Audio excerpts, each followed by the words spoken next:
believe in my team. But for Indonesia, I have to accept that I'm quite afraid.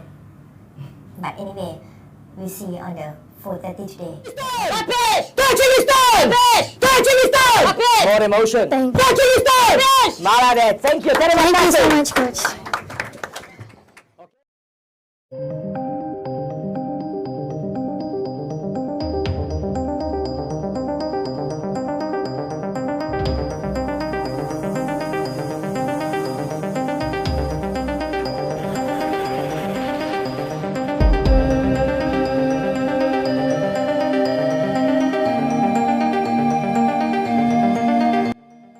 Kajian baru sedang ditinjau FIFA.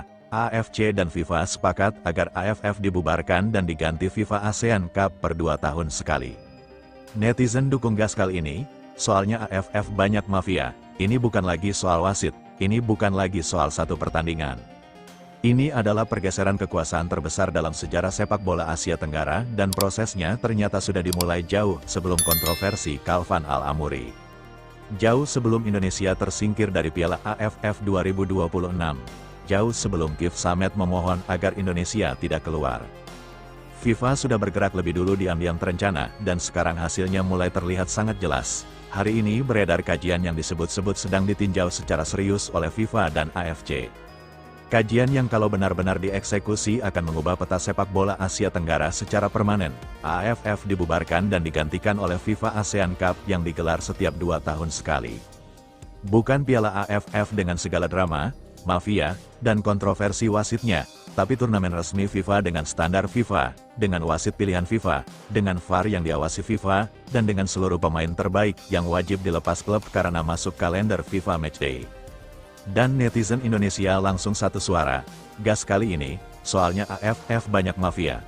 Tapi untuk memahami kenapa kajian ini terasa sangat masuk akal dan kenapa FIFA sebenarnya sudah lama bergerak ke arah ini, kita perlu mundur dan melihat fakta yang paling mengejutkan dari seluruh cerita ini. FIFA meluncurkan FIFA ASEAN Cup pada tanggal 26 Oktober tahun 2025 secara sepihak, dan AFF Federasi yang sudah mengelola turnamen sejak 1996 sama sekali tidak tahu rencana itu sebelum pengumuman dibuat. Tidak tahu, tidak diajak berdiskusi, tidak dimintai persetujuan. FIFA cukup datang ke KTT ASEAN ke-47 di Kuala Lumpur berdiri di samping Presiden FIFA Gianni Infantino, menandatangani Memorandum of Understanding, dan mengumumkan turnamen baru yang langsung mengancam eksistensi AFF. Itu bukan kebetulan. Itu adalah pesan yang sangat jelas dari FIFA kepada AFF, kalian tidak relevan lagi dan kami sudah memutuskan untuk mengambil alih. Dan AFF yang selama ini merasa nyaman mengelola turnamen tanpa pengawasan ketat FIFA tiba-tiba harus menghadapi kenyataan bahwa induk organisasi mereka sendiri sudah membuat langkah yang secara tidak langsung mendelegitimasi keberadaan mereka. Karena bandingkan dua turnamen ini secara jujur, Piala AFF diselenggarakan di luar kalender FIFA Matchday, klub tidak wajib melepas pemain. Wasit dipilih oleh AFF sendiri tanpa transparansi yang jelas. Tidak ada sistem ranking FIFA yang terpengaruh dan hasilnya turnamen yang penuh kontroversi wasit, dugaan mafia, dan hasil yang sering sulit diterima secara logika oleh tim yang merasa dirugikan. FIFA ASEAN Cup diselenggarakan dalam kalender resmi FIFA Matchday. Klub wajib melepas pemain terbaiknya. Wasit dipilih oleh FIFA dengan standar yang lebih ketat. Setiap hasil mempengaruhi ranking FIFA dan ada prize money 1 juta dolara dari total hadiah 4 juta.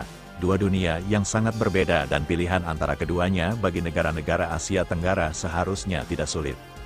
Tapi yang membuat kajian pembubaran AFF ini semakin kuat argumentasinya adalah konteks yang terjadi tepat sekarang. Di tengah kontroversi wasit Piala AFF 2026 yang melibatkan Indonesia. Di tengah tekanan Indonesia yang mengancam keluar dari AFF, di tengah kemarahan publik yang sudah mencapai level yang tidak pernah terjadi sebelumnya, kajian itu muncul. Timing yang bukan kebetulan dan ada satu argumen yang paling sulit dibantah oleh siapapun yang ingin mempertahankan AFF. FIFA ASEAN Cup sudah ada, sudah disetujui FIFA Council pada tanggal 20 Maret tahun 2026. Sudah ada jadwalnya, sudah ada formatnya, sudah ada hostnya, dan Indonesia sudah menjadi tuan rumah Premier Division September nanti. Kalau FIFA ASEAN Cup sudah berjalan dengan baik, kalau turnamen itu terbukti menghadirkan sepak bola yang lebih berkualitas, lebih adil, dan lebih menarik dari Piala AFF, maka pertanyaannya akan sangat sederhana. Untuk apa AFF masih ada? Federasi yang tidak bisa mengawasi wasit dengan baik. Federasi yang kontroversinya lebih ramai dari prestasi yang dihasilkan. Federasi yang bahkan anggota terbesarnya sudah mengancam keluar karena tidak percaya lagi dengan sistem yang mereka jalankan. Sementara FIFA yang mengelola turnamen dengan standar internasional sudah tersedia sebagai alternatif yang jauh lebih kredibel. Dan bagi Indonesia, transisi dari AFF ke FIFA ASEAN Cup bukan kerugian. Justru sebaliknya, di Piala AFF, Indonesia tampil tanpa pemain Eropa karena bukan FIFA Matchday.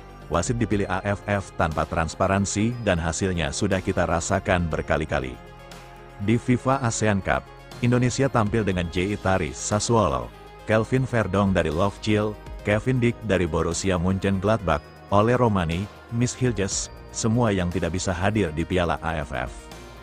Ditambah seluruh pemain yang sudah tampil di Piala AFF, skuad terkuat yang pernah dimiliki Indonesia sepanjang sejarah. Dan wasit dipilih FIFA dengan rekam jejak yang bisa diverifikasi dengan standar yang jauh lebih ketat dari Cevan Alamuri yang bahkan bukan wasit elit FIFA maupun AFC.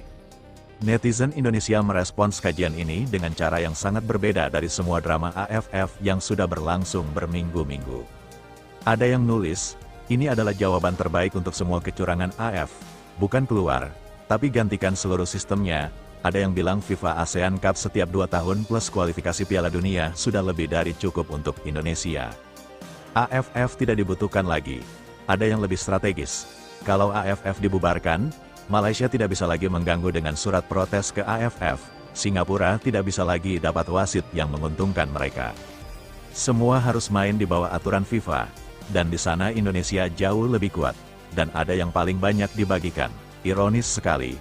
AFF yang selama 3 dekade menjadikan Indonesia sebagai sapi perahnya, sekarang terancam dibubarkan justru karena perlakuan mereka kepada Indonesia sudah melampaui batas.